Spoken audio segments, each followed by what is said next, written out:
ng di pagkakaunawaan sa ibang kapatid at naabuso po siya o naabi siya. May mga tao na sabing, maaari si Kuya Arnold araw ko. O sasabihin ng tao, darating din yung araw ni Kuya Arnold, which is the day of the Lord. No, yun ang sinasabi rito ni Prophet Joel. No? Darating ang panahon na darating araw na ito na ay araw ng ating pong Panginoon. Okay? Now, there are two school of thoughts about the day of the Lord. Number one, ang sabi daw po nila, the day of the Lord is when the Lord Jesus Christ will come with the full authority. Kaya nga, day of the Lord. Sabi po doon. No, kumbaga sa this time, yung dati kasi dumating ng ating Panginoon, is a lamb. No? Hindi po siya nagkaroon ng full authority in order to execute yung judgment ng ating pong Panginoon. Why?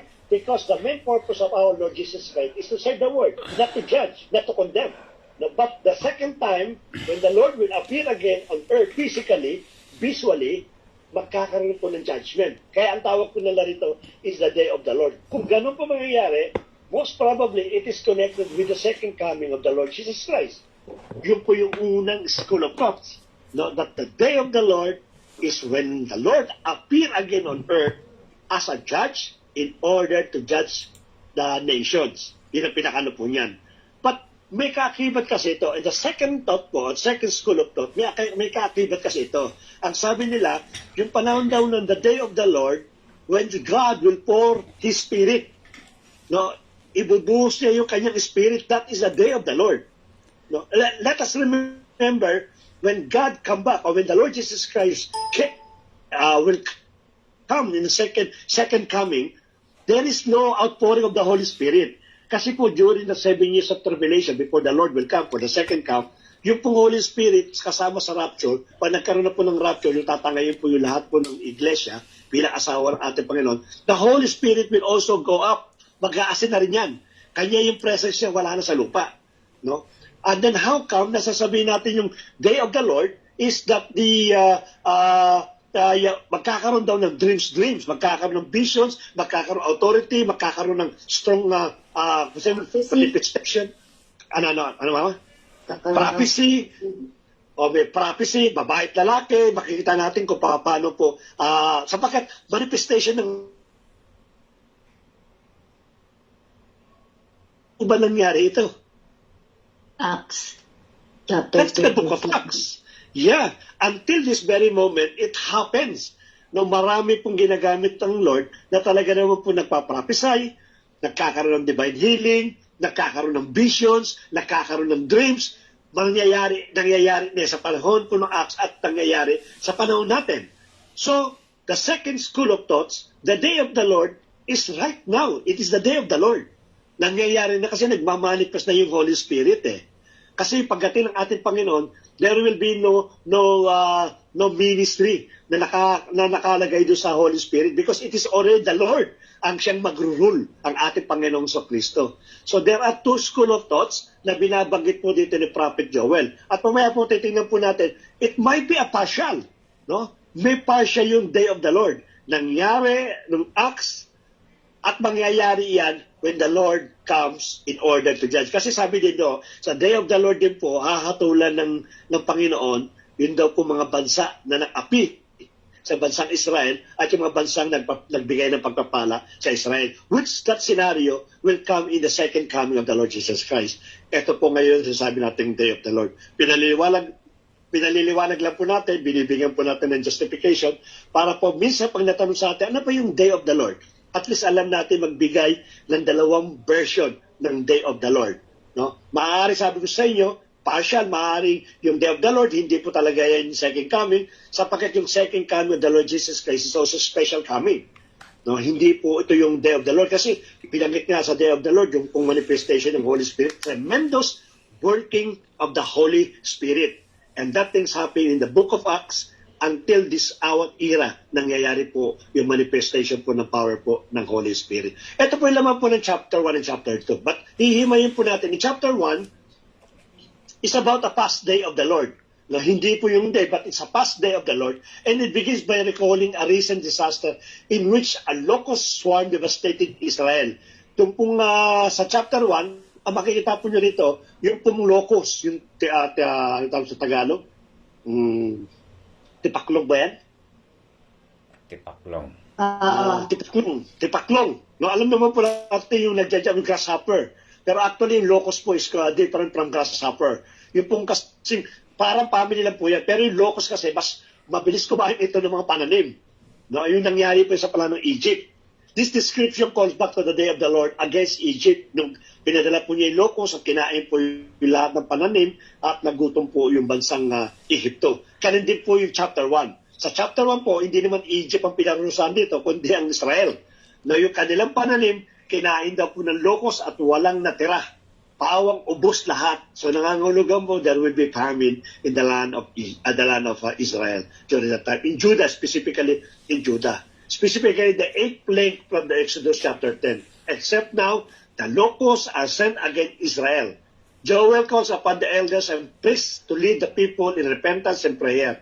And he joins in the prayer himself. To you, O Lord, I call.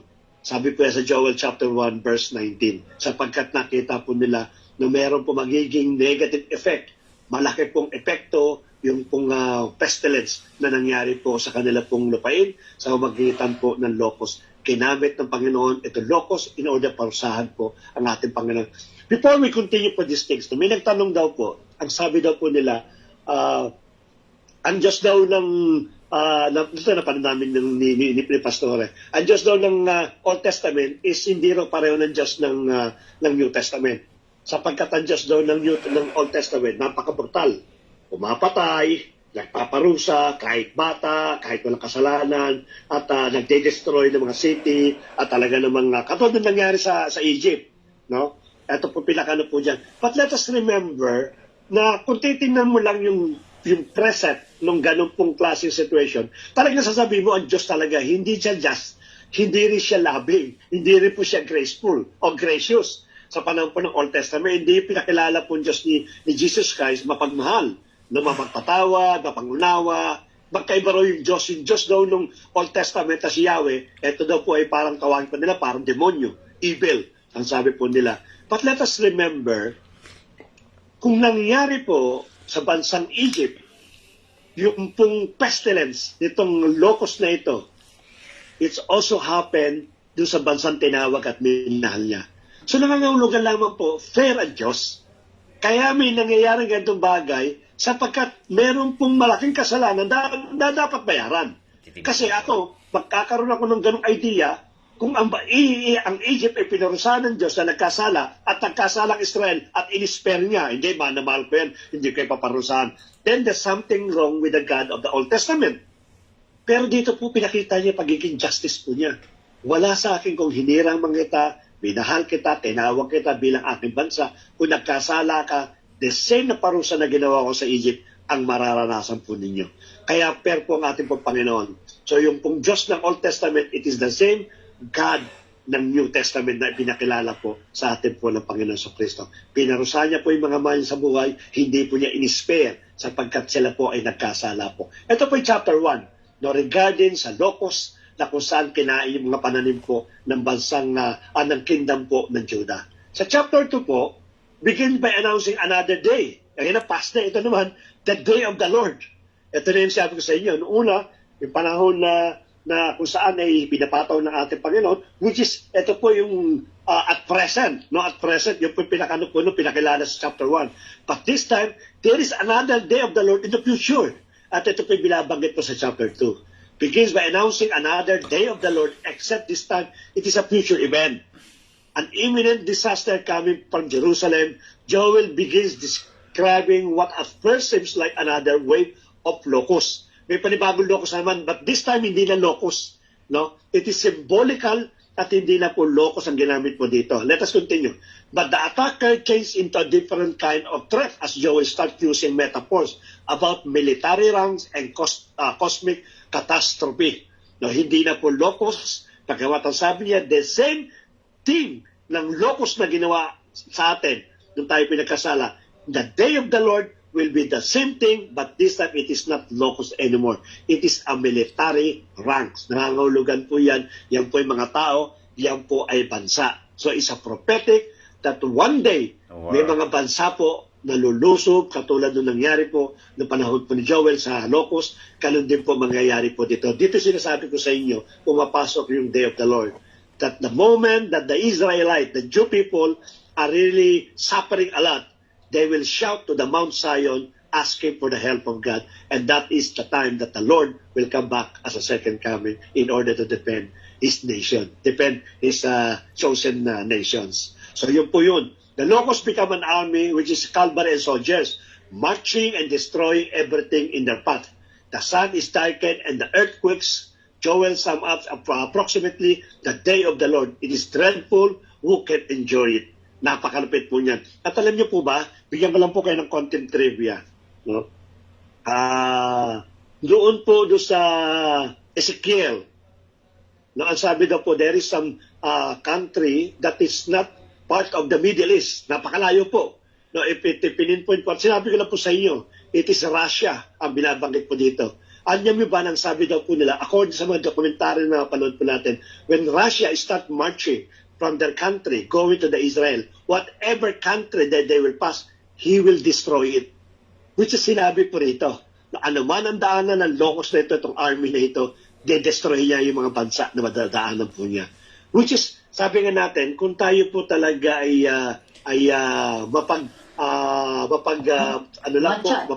matsyag sa mga nangyayari sa mga paligid po natin, always na matyagan po natin yung pong bansang Russia at ang bansang Israel. Turkey, ayun pong Iran, now they started now a war. No? Bagamat mayroon pa rin pagpipigil, but look at the way now they're exchanging the ballistic missiles. Turkey is now joining Iran. Kasama po ang Turkey sa prophetic, nakakampi po doon sa sinasabing 10 na bansa na magkasama-sama in order to conquer Israel. Kasama na po ang Turkey dyan. Nag-join na po sila. China now is aligning themselves in Iran. Ito yung mga bansang ito. Ito yung mga tinatawag na rogue country. Ito po ang tabayanan po natin ito lahat. Sapagkat it is related with the second coming of the Lord Jesus Christ. At maliwanag po yan. It is really indeed that we are in the last days. Nung lagi binabanggit siya, narinig na po natin for so many years. But that time talagang hindi po masyado malinaw. But this time, nililino po, especially nung ating mga pag-aaral nito mga minor prophet at the major prophet. So, unti-unti po itong nilalatag sa ating harapan. Na ito po talaga ang mangyayari muna before the second coming of the Lord Jesus Christ. The locusts become an army with a cavalry and soldier, marching and destroying everything in their path. Yan sinabi ko sa inyo. Magmamarch po yan at sino man ang pipigil dyan, de-destroy po nitong army na ito. The sun is darkened and the earth quakes. Joel sabi sa approximately the day of the Lord. It's a dreadful, who can endure it. Lipat po tayo. Once more, Joel calls on the people to pray and repent. Kasi nakita na ni Joel. This time, elaborating on how. Rend your hearts, not your garments, and return to your God. No? Kumbaga sa baguhin natin, hugasan natin, laban natin yung puso natin, hindi ang ating pong garment. Yun ang sinasabi po niya. At bumalik tayo sa ating pong Diyos na siya pong natumawag sa atin. In other words, repentance cannot just be a show you to put on to get out of trouble. God is interested in genuine change when His people stop their selfishness and evil. Joel then goes on to say why Israel should repent. God is gracious and compassionate, is slow to anger, full of love, which makita po natin sa Joel chapter 2 verse 13. This is a quote from Exodus 34:6. When God forgave Israel after they made the golden calf, Joel knows from the scripture that God's mercy and love are more powerful than His wrath and judgment. So once more, He leads the priests in acts of repentance and prayer, asking God to spare your people, O Lord. Nanalangin muli sila. This time, hindi na po sa locos, kundi doon na po sa military person na siya pong pupunta sa kanila upang sila po ay pahirapan. All of a sudden, the scene shifts and we find a short narrative about God's response to the repentance of Joel and the people. Ano pong response po niya? So God was filled with passion for His land and His pity on His people. Nagdinig ng Diyos yung panalangin po nila. Imagine po ninyo, no? Dito po ma-amaze kayo talaga sa ating pong Diyos. No? Na, kung tutusin po natin, sa laki ng ginawang pagkakasala po ng Israel, kung tao lang po ang Diyos, sasabihin po niya, sandali, ang tagal nyo nang pinahirapan ako, ang tagal nyo na ako sinaktan, ang tagal nyo nang sinira ang pangalan ko, ang dami nyo nang ginawang kasalanan. Pakukuha nyo ba ako sa isang, sorry na Lord, no? Dapat naman meron kayong gawin. Magpenitensya kayo, magpahirap kayo, gamitin nyo yung mga pagpapayat sa katawan ninyo para malaman ko talaga kumbaga sa God has the right to demand, no, para lang makita niya yung truthfulness ng paghingi ng tao ng mga taong to. Pero dito wala pong binanggit that the moment Joel and the priests and the leaders of the Judah, they start praying about these things, God immediately listened to God's prayer. Ganun po ang-gracious ang ating pong Panginoon.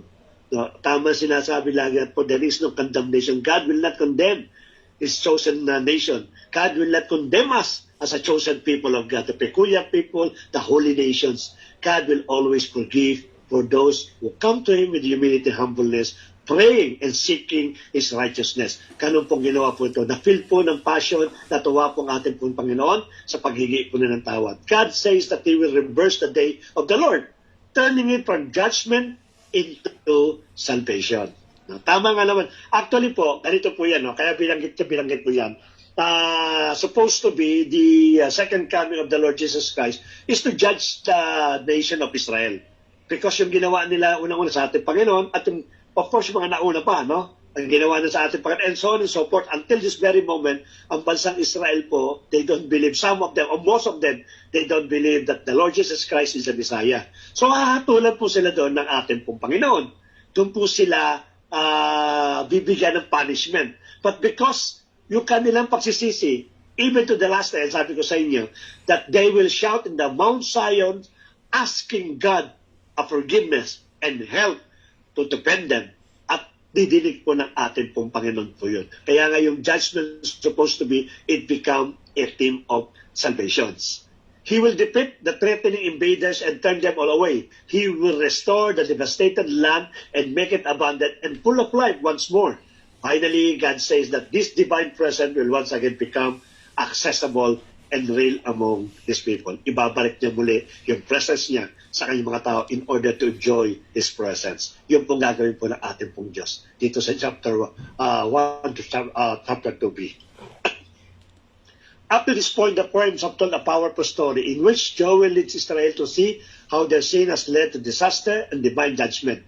And yet, because of God's mercy, there's always hope. Joel sees in all these past events of disaster and restoration an image of the future day of the Lord, which is the day of the salvations. Sa part 2 po, ano po yun? Chapter 2c to chapter 3, God's empowering spirit and the renewal of creation. In the final section of the book of Joel, chapter 2c to chapter 3, Joel writes 3 more poems to match God's 3-part response, weaving an image from other prophetic books and expanding it into wisdom of hope for all creation. The hope for God's presence among His people expanded into the promise that one day God's own spirit and His personal life present will not only fill the temple. Dati kasi sa temple lang but all of His people. Here, Joel draws upon the promise in Isaiah chapter 32, 44, Jeremiah 31, and Ezekiel 36, that God's Spirit would come to empower and transform His people so that they can love and follow Him. Mayroon nga pangako pang ating Panginoon, sabi niya, I will write a new commandment, and this time, I will not put it into stone, but I will write it in the heart of my people.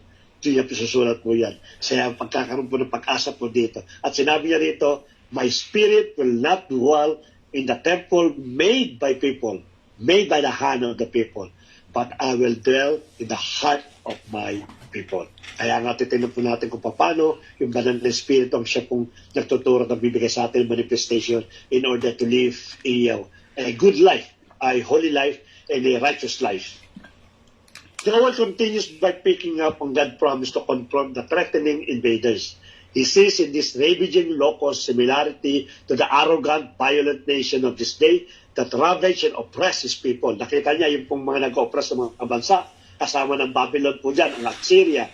No, nakita po niya kung paano napara itong mga locust. He calls upon the promise in Isaiah 13, Zephaniah 3, and Ezekiel chapter 38 to 39 about the future day of the Lord, when God will confront evil among the nation and turn their violence back on themselves and bring forth His justice to right all wrongs. Tulad po yan. And I do believe that He mentioned these things for the second coming of the Lord Jesus Christ.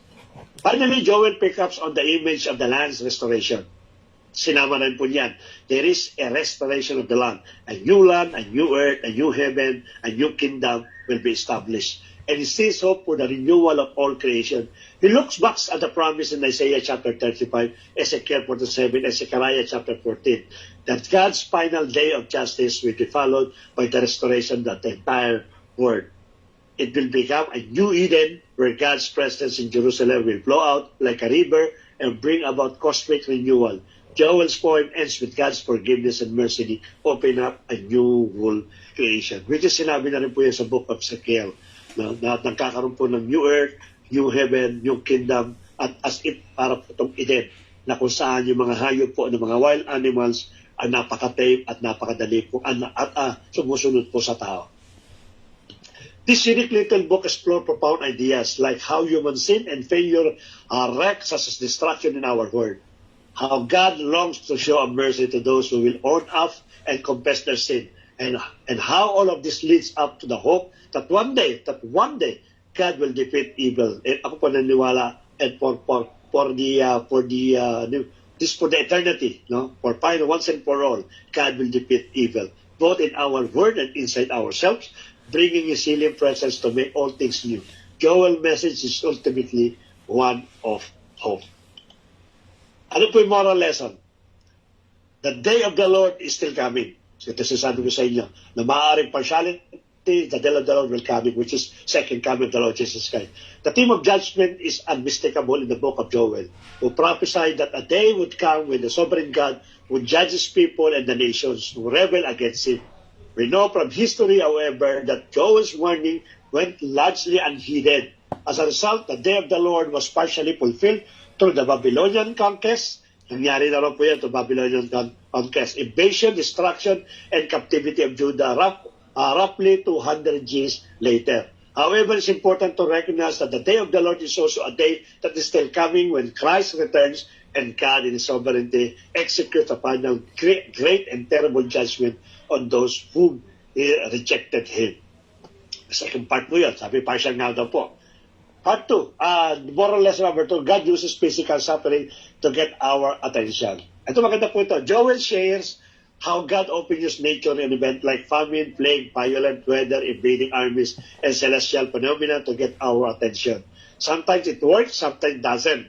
Furthermore, desperation, crisis, and even personal hardship can either turn our hearts to God or blind us from the truth and lead us to further into despair. It is our choice. Actually, ngayong umaga po, sa aming prayer po, morning prayer, nasama po namin yung bansa Pilipinas because of the continuous strong typhoon. No? Meron na po typhoon sa bansa Pilipinas ngayon.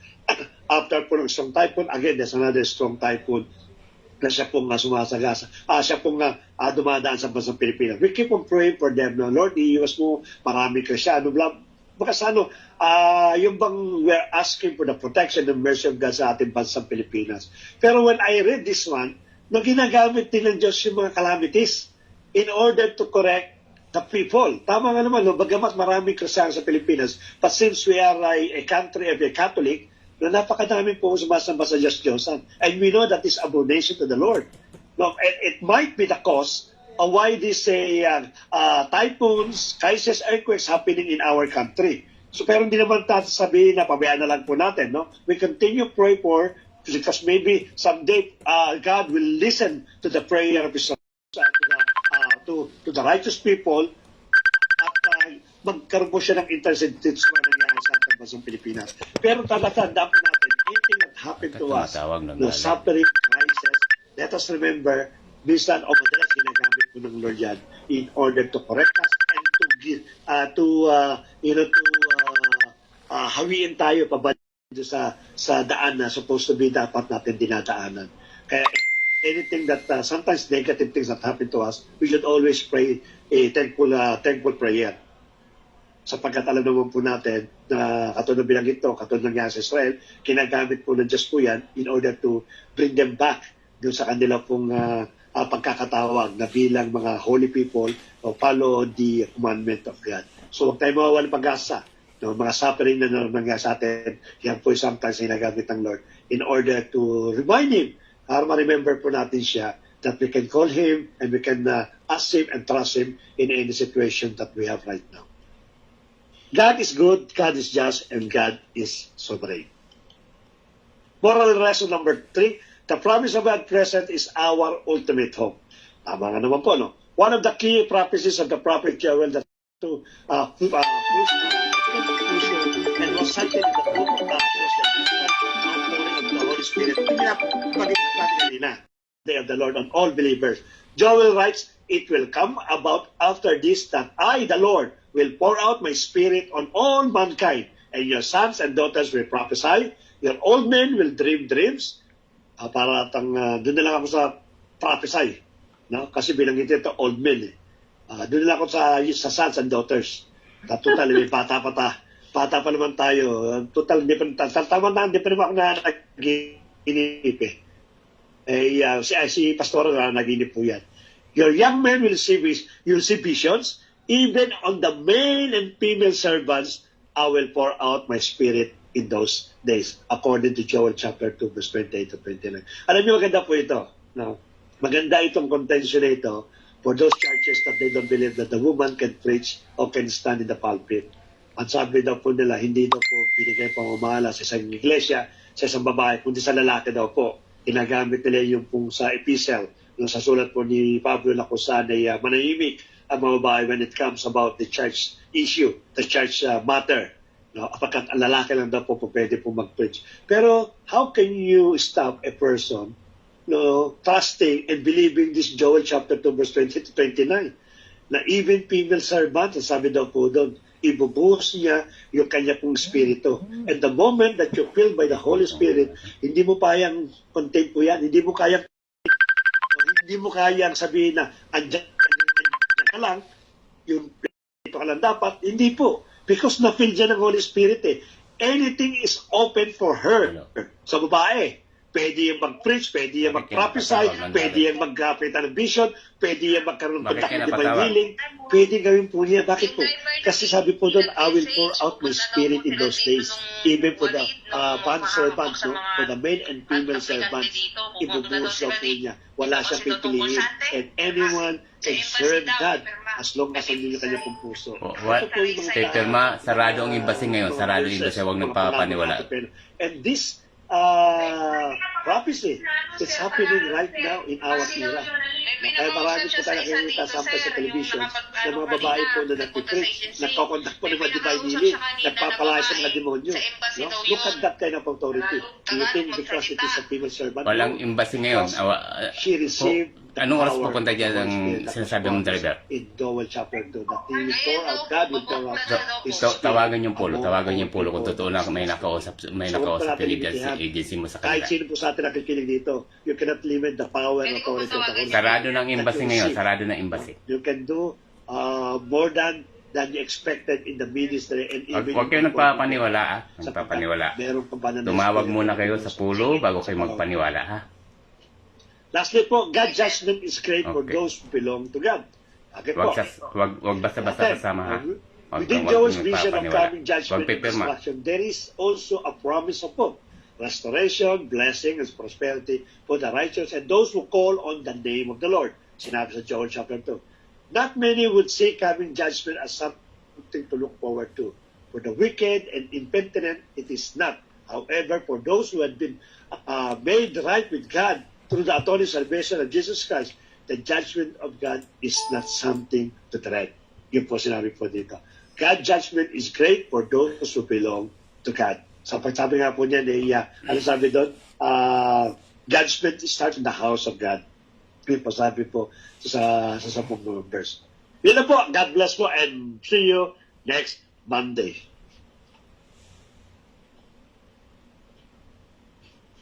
Pastora? Okay po. Maraming salamat po, Pastor. Sa muli na naman, isang libro ang natapos natin. Napakabilis natin magbasa ng Bible. para na tayo nag-aral ng Bible niyan, ay nagbasa ng buong Bible.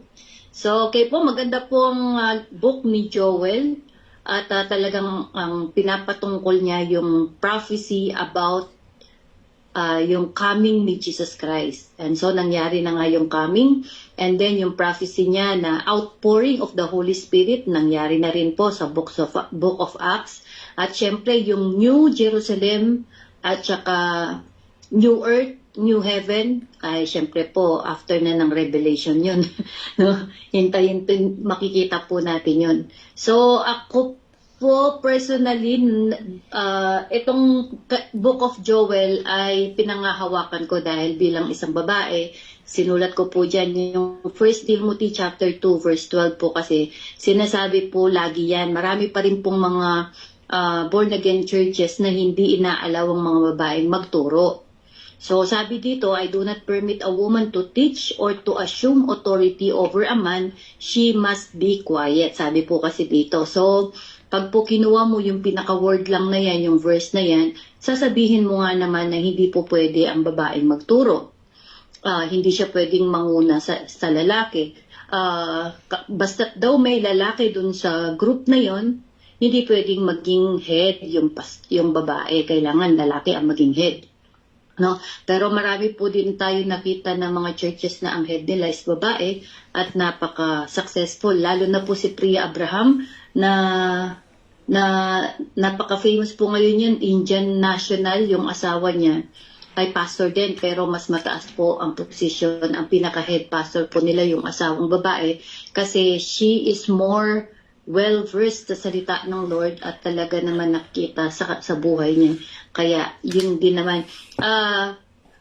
Yung po sinabing 1 Timothy 2:12 na hindi pwede magturo yung babae, ang defense po nga natin dyan, yung sinabi naman sa Joel chapter 2 verse 28 na binanggit ni Pastor na sa huling panahon, ipo-pour out ko yung aking espiritu sa lahat ng mga, di ba sinabi doon, male, woman, old, young, free, servant, or free, sinabi doon. At yan po ay kinote doon sa Acts chapter 2 verse 17. Kaya po kinote doon kasi nagmanifest na yung prophecy nga po ni Prophet Joel sa Joel 2 verse 28. Tapos kung titingnan din po natin sa Galatians chapter 3 verse 28, ang sabi doon, there is neither Jew nor Gentile, neither slave or free, nor is there male and female, for you are all one in Christ Jesus. So dito po pantay-pantay na. Hindi na po natin pwedeng sabihin, hindi pwedeng manguna ang babae sa lalaki sa loob ng iglesia. Hindi pwedeng hindi magturo. Kasi dito, sinabi dito, for you are all one in Christ Jesus. So, pantay-pantay na po tayong lahat sa mata ng Panginoon because Christ in a man, Christ in a woman, Christ in slave, Christ in Jew, Christ in Gentile. So, pantay-pantay na po. Kaya po yung 1 Timothy chapter 2 verse 12, hindi na po masakit sa tainga kong pakinggan yan. For I know that Jesus Christ is in me. No, sa lahat po tayo, no, wag po nating isipin na mas mababa tayo kaysa sa pastor or mas mababa tayo kaysa sa worship leader. Hindi po, pantay-pantay po tayo mula nung tanggapin natin yung ating Panginoong Jesucristo nung siya'y mamatay at muling mabuhay. At syempre, yung outpouring ng Holy Spirit nagpapatunay na tayo po ay pantay-pantay na. So, napakagandang sa Old Testament pa lang ay looking forward na sila Joel sa mangyayaring ito. So, kung sila nga hinihintay nilang mangyari ito, taas ngayon tayo nangyari na, at pilit pa rin nating sinasara yung mata natin at pilit pa rin nating binibigyan ng division na mas mataas ang lalaki kaysa babae. Kaya nga nagkakaroon ng away dahil sa ganyan discrimination. So sa Panginoon, sa panahon po ng ating Panginoon, no more discrimination. Lahat po tayo pantay-pantay na sa Panginoon. So yun po, kung sino pong merong pang gustong idagdag or mga question, meron po dito si Kuya Manny, pwede po kayong mag-unmute at magsalita. Basahin ko lang po ang sabi ni Kuya Man. Nangyayari na ang lahat ng iyan, maging yung maliliit na bata na gagawa ng mag-exhort ng message ni God. Oo nga po. Actually, meron ako napanood, yung bata nananaginip siya. Nananaginip ba o gising? Sabi niya, I see Jesus. Sabi niya, nakita niya daw si Jesus, babalik na, kaya iyak siya ng iyak. Bakit ka umiiyak? Kasi nakita ko si Jesus, pabalik na siya. Sa ganyan. Basta marami pong mga ano ngayon na nakikita natin, mga kabataan. Anything else? May tanong po? Baka may tanong kayo? Yes, Daddy. God bless. Question number 1. What is the main sermon of Book of Joel? Repentance. Okay, bakit mo nasabing repentance? Ay, ako ba sasagot? Hindi, ikaw sumagot eh. Hindi, silayaan mo lang muna sila dito. Sige. Give them Sige po, sino pong Anything, gusto yung sumagot? napag-aralan natin kanina, anong sa palagay ninyo yung pinaka main sermon talaga ng Book of Joel?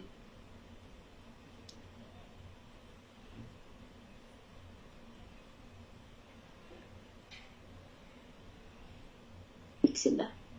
Repentance po, Pas. Yan, repentance. Bakit masabi ni Ate Rona na repentance? Sige po.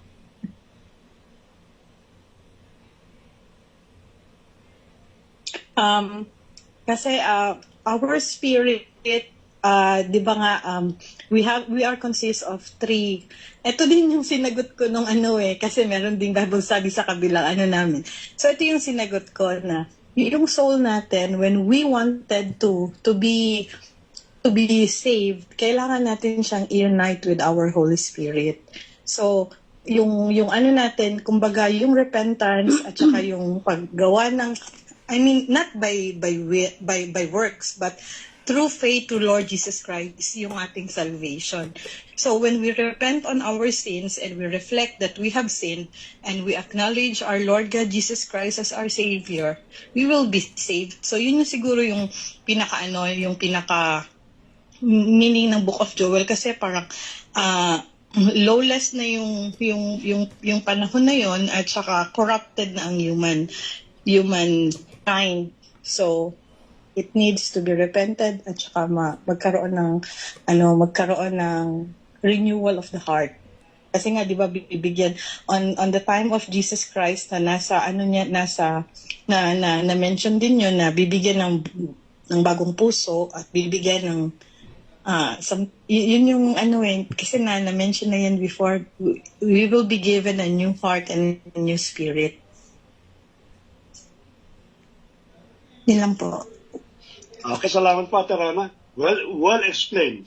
Sino pa po ang magbibigay ng sermon? Ano yung pagkakadating sa inyo ng Book of Joel? Hope. Yan.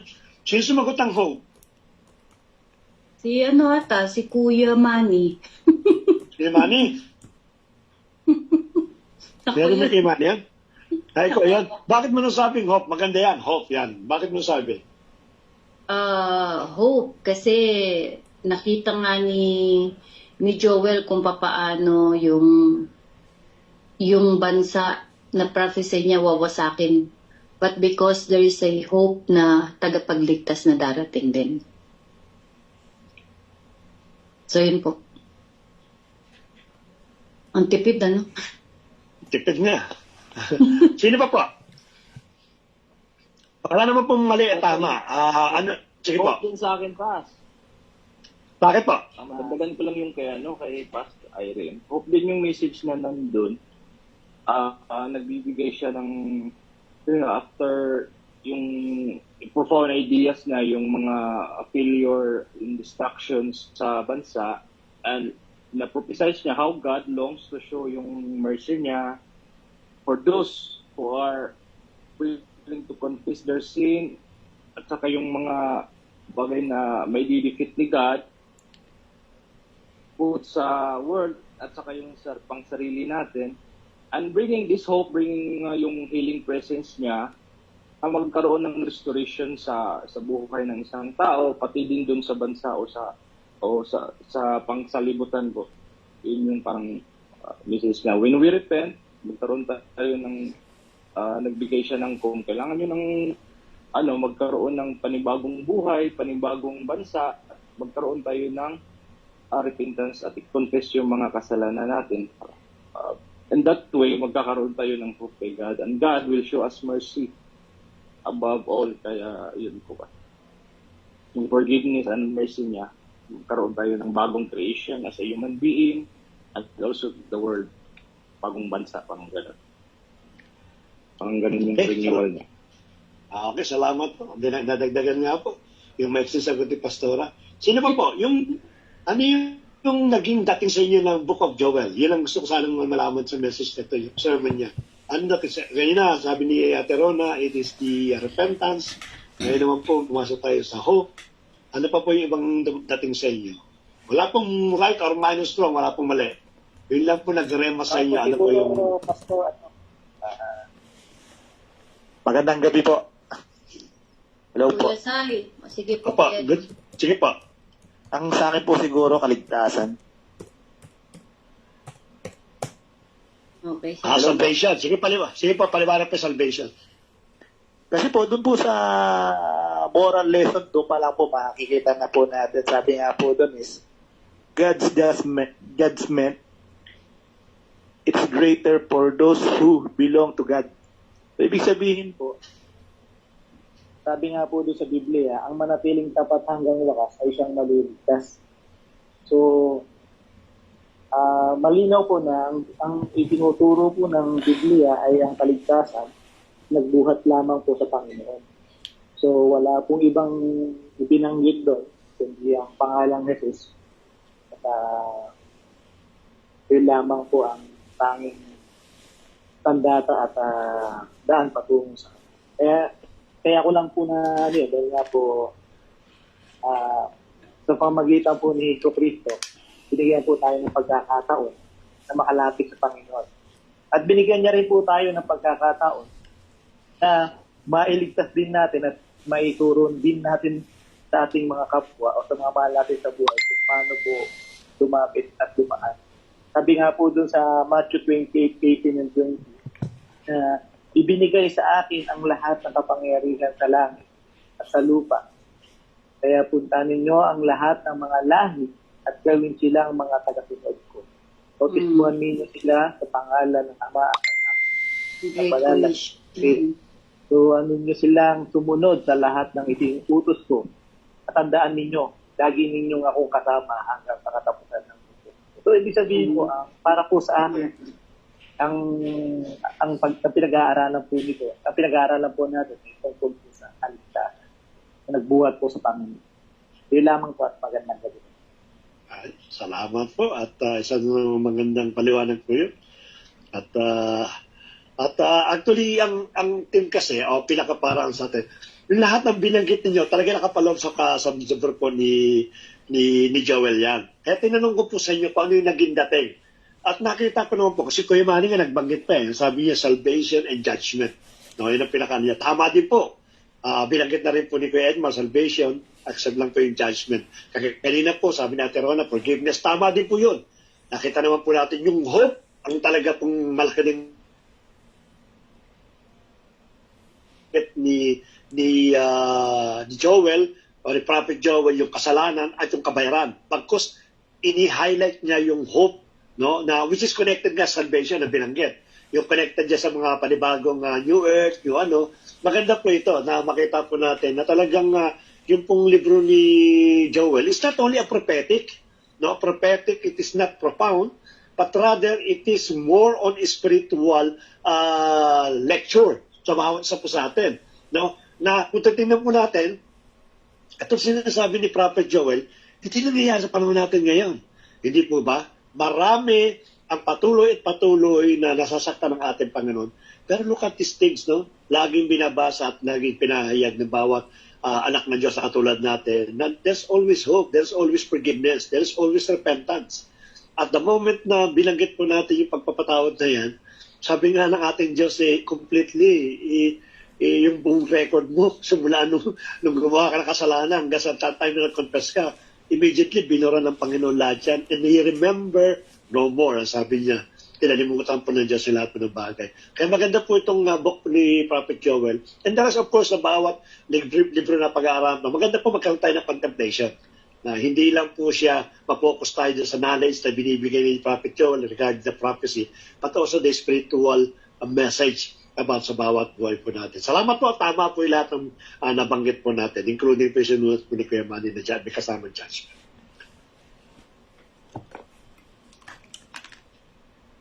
Ama next? Oh, wala pa. Hindi pa nakalabas.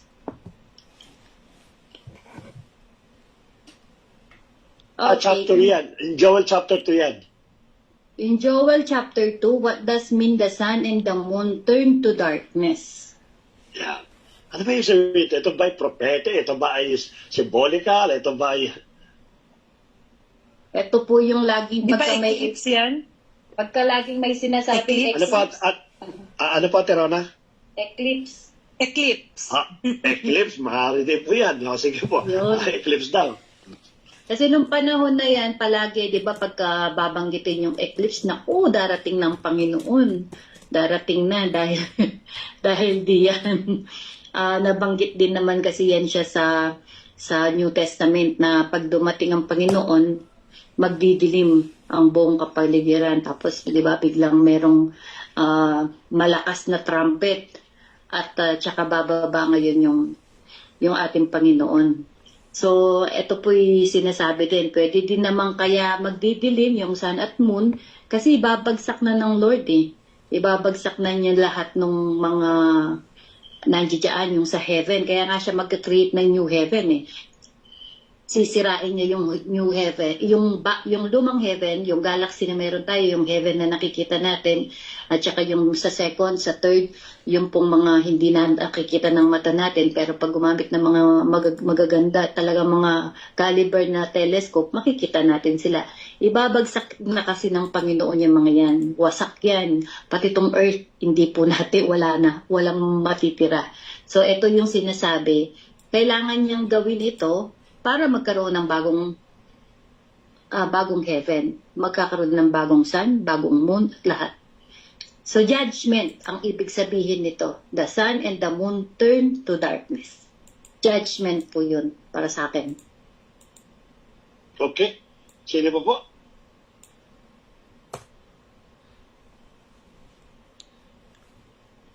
Yan. So parang tahimik, no? Kasi may judgment na pinag-usa. Actually, kaya ako question po ito, para lang po magkaroon tayo ng, ang tawag po doon, mailagay natin sarili po natin kung ano yung mangyayari doon sa panahon na naiwan po yung tao during the rapture. Kasi ito po mangyayari po ito during the time ng 7 years of great tribulations. Ang sabi daw po doon, even in the book of Revelation, ang sabi daw po doon, hindi magbibigay ng liwanag ang araw at ng buwan. Ito po ay isa pong katulad. Sabi nga, judgment nga po ito. Pero let us remember, ito po ay katakot-takot. Chaotic po ito. Chaos talaga mangyari dito. At makikita po natin kung paano parulusahan ng Diyos yung mga maiiwan po dito, because there is no presence of the Holy Spirit, therefore there is no more grace and mercy, but of course ay wrath ang sabi na po di yung pong yung bayal sa yung pong binubuhos na galit ng ating pong Panginoon. To be honest, ang paliwanag po dito, yun daw po sun and moon turn into darkness. Ito raw po ay mga nuclear bombs during that time na magkakaroon po ng war dito po sa bansang sa Earth na ito. And let us remember that yun na po yung nangyayari sa panahon natin ngayon. No? Hindi lang po yan rumors, hindi lang po yan chismis o marites. Talaga pong marami ng bansa ngayon ang nire-realign yung kanila pong armaments, including the nuclear bombs. So, imagine po ninyo yung nangyari sa Japan. At yun po ay napakahina pa po yan kumpara sa mga bagong technology po ng mga nuclear bomb ngayon. So let us be serious about serving God sapagkat mahirap po maiwan po dito. So, reminder ni Prophet Joel to each every one of us. Pagamat may mercy po lang ating pong Panginoon, but definitely yung kanya pong rock, hindi po niya may tatago po yan during that time ng 7 years o yung great 7 years tribulation po. Yung po dito sabi po na the sun and moon turn to darkness. Okay, so si Daddy Last na po yung question yan. Okay, si Daddy sa gera pa lang siya. Ako doon na ako sa pinaka-final judgment. Eh. Nilusaw ko na eh. Ibig sabihin, yung character ni Pastor Bernard, pasensyoso, nandun pa lang siya sa gera. Ako nandun na ako sa pinakahuling-huli, talagang parusa na. But always remember po, di ba, sabi, heaven and earth will pass away, but the word of God will never pass away. So, ano po dapat natin panghawakan from today hanggang sa pagdating ng pinaka-calamity na yun, panghawakan po natin yung salita ng Panginoon kasi yun ang hindi mawawala. Okay? So, wag po tayong matakot kasi darating po talaga yan kahit hindi natin katakutan. Okay, then next question. Where is it? Wala na Wala po. nang question? Tapos na pa. Wala na. Yung mga Ayan. message, basahin mo. Maraming salamat Kuya Manny at nakahabol ka ulit. Nawala sa kanina si Kuya Manny. Okay. Pagpapaalala sa bawat isa sa atin. Main message for me, salvation. Sinagot na ni Ate Ian yung sign ng Muslim, yung buwan. Sign daw ng Muslim yun, yung buwan. Tama po yun. Yung nasa propesya ni God na magkakaroon ng digmaan ng mga bansa sa mga bansa. Opo. Yan. Sa Matthew po yan, no? Pagdating daw po niya, may mga signs na makikita. Actually po, merong isang end time prophet na teacher na napapanood ko, si Steve Chicolante. Ang sabi niya, wag lang daw dito tayo sa lupa nakatingin. Always look up. Kasi di ba sinabi niya, tingnan nyo ang, nalalaman nyo kung uulan bukas o aaraw, depende dun sa sign sa langit. Pero hindi nyo alam kung kailan ang pagdating ng anak ng tao, sabi ni Jesus, no? Kaya sabi niya, look up. Kumbaga tumingin kayo sa langit kasi dun makikita din yung mga signs. Kaya yung pong mga astronomer, mga astrology, yung mga nag-aaral talaga ng mga stars, nagko-correlate din po talaga yung mga constellation natin. Iba po yung astrology. Yung pong horoscope, iba po yun. Ito po yung talagang parang yung mga magi, talagang mga expert sa mga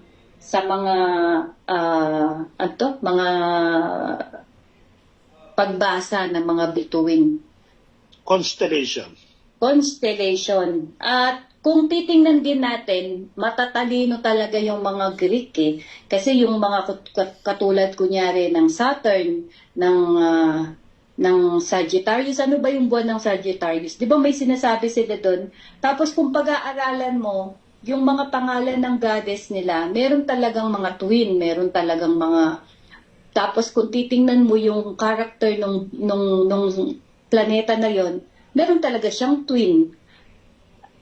Basta nakakatuwa pag po napag-aralan nyo yun at maiko-correlate nyo yung ipapaliwanag nila yung mga planeta, bakit nag-derive sa ganung pangalan ng planeta. Pag pinag-aralan mo yung planeta na yon, may kapatid siya, may twin siya, makikita mo rin sa history ng mga Greek mythologies.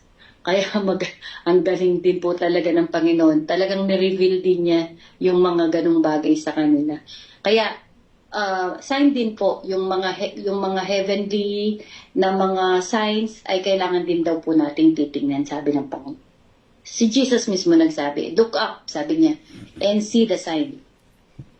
Okay, wala na po bang mga tanong? Ayan, maaga tayo ngayon kasi 3 chapters lang si Joel, ano? Natutuwa po ba kayo na sa Panginoon ay talagang walang discrimination? Amen. Diba? Ako, ito yung pinakagusto ko sa Book of Joel na panahon pa lang nila, they are looking forward dun sa panahon natin ngayon na wala ng discrimination. Hindi na lang puro lalaki ang i-mention. Kasi kung titingnan natin sa panahon ng Old Testament, walang mga babaeng mga name-mention kapag sinabi yung genealogy. O sino po ba ang tatay ni King David? Si Jesse. Si Jesse. Sinong nanay ni... Jesse. Oo, sinong nanay ni King David? Si Hannah. Wala, hindi na mention ang pangalan. Biruin mo, hari yun, king siya, King David, pero hindi kilala ko sino yung nanay niya. Pero tingnan niyo, pagdating sa New Testament, sa genealogy ni Jesus Christ, 5 babae agad ang minention.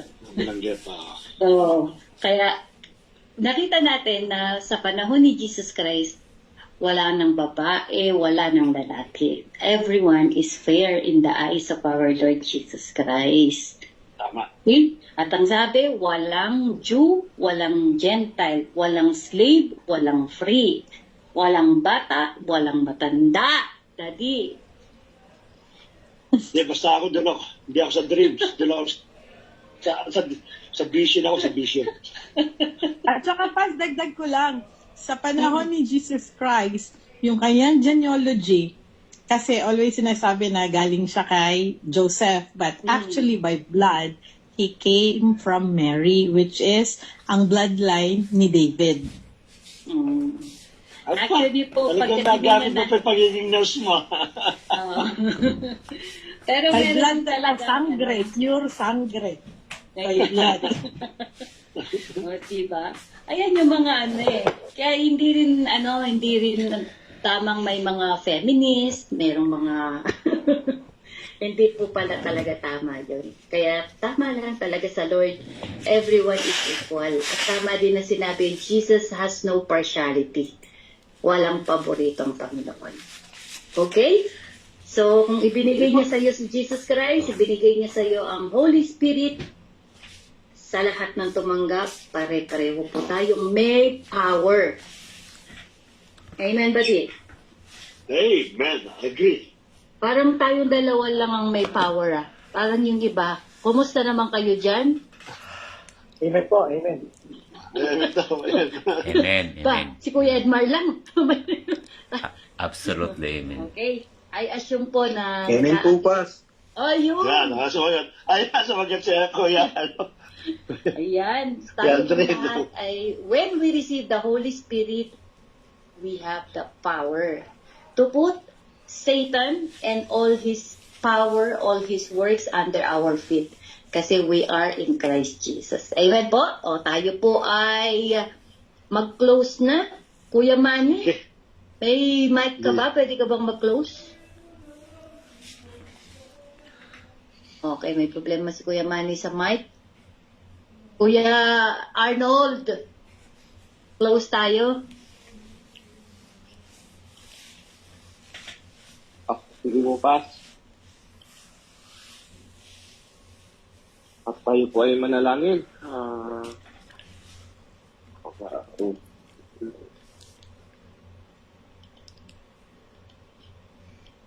Naririnig po namin kayo, Kuya. Okay po, pumasok na ako. Tayo po ay manalangin po. Maraming salamat po, Lord. Lord, for giving us another opportunity na marinig po yung mga salita. Salamat po sa buhay namin ng Pastor Bernard, Pastor Irene. Salamat po, Lord, na sa buhay ni aming kapatid na si Prophet Joel, na pagbigay po sa kanya ng mga prophecies na ito at niriman niyo po ulit sa amin yung kalagahan ng repentance, paghahanda po sa inyong pagbabalik ni Jesus Christ, Lord. Salamat po sa lahat, Lord, sa mga warnings po na ibigay niyo sa amin, sa mga salita, nagpapahalaga, nagpapakita po yung kabutihan at mercy, O Lord, despite po sa aming mga kasalanan, Lord. Again, we are asking for Great forgiveness, O Lord, kung ano man yung mga kasalanan namin sa buhay. O Lord, from this day, humingi po kami ng sorry po, Lord, forgiveness, Lord, nang may matanggap niyo po yung aming ano sa inyo, Lord, pagbibigay po ng pagpurit at samba sa iyo, Lord. Ito po aming dinadalangin sa ngalan ni Jesus, Anak, Amen. Amen. Amen and amen. Praise God. Magandang gabi.